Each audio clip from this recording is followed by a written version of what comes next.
ben beyazım. O 2000 tabak. 22 Tamam. yani 2002'de bu mesleği yapıyoruz. Daha önce babam onlar yapıyordu. Tabii biz de büyüdük, artık biz onun işini devam ettik. Onlar bıraktı, biz devam ediyoruz. Biz 3 şoför çalışıyoruz.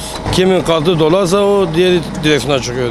Diğerleri yatağa yatıyor zaten. Uzun yolculuk işte zor biraz, işte bu aile hasreti var, çocuk hasreti var. Valla memnun olsak olmasak mecbur memnun olacağız. Başka çaresi yok yani.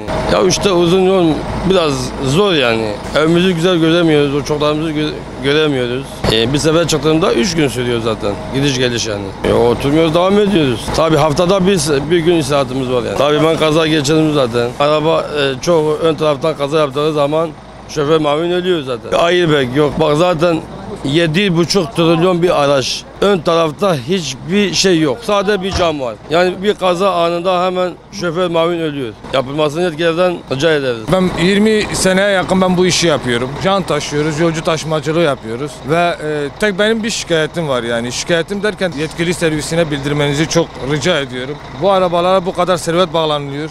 8-9 trilyon para veriliyor bu devirde. Yani şu anki fiyatı 8 trilyon.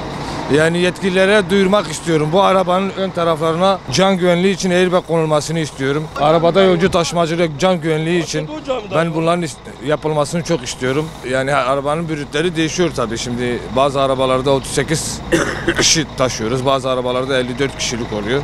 Bazılarında 40 kişilik oluyor. Bu arabanın kapasitesine göre değişiyor zaten. Dingilli dingilsiz arabalar mevcut bizde. Vallahi zor yanları çok. Uykusuz kalıyoruz. Eve doğru düzgün gidemiyoruz. Çocuklarımızla vakit geçiremiyoruz. Yani açıkçasını söyleyeyim. Biz yine iyiyiz bazı şoförlere göre. Şimdi tır şoförlüğünü yapan bazı arkadaşlarımız var. Onlar aylarca eve gelmiyorlar. 1,5 ayda bir, 2 ayda bir eve gelmiyor. Yani yabancı devlete gittikleri için. Yani tüm şoför arkadaşlara Allah yardımcı olsun diyorum. Başka diyecek bir şey yok. Bazen eve geliyoruz, çocuklarımız, öbür arkadaşlarımız, genel konuştuğum için bunu söylüyorum. Bazen çocukları artık babalarını bile tanımıyorlar. Yani 2 ayda bir gelip 2-3 gün kalıyor, tekrardan devam ediyor.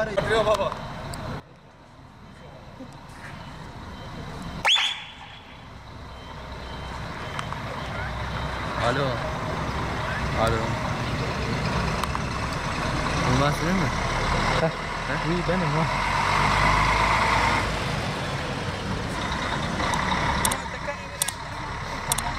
ذكرني بالسوشيال ميديا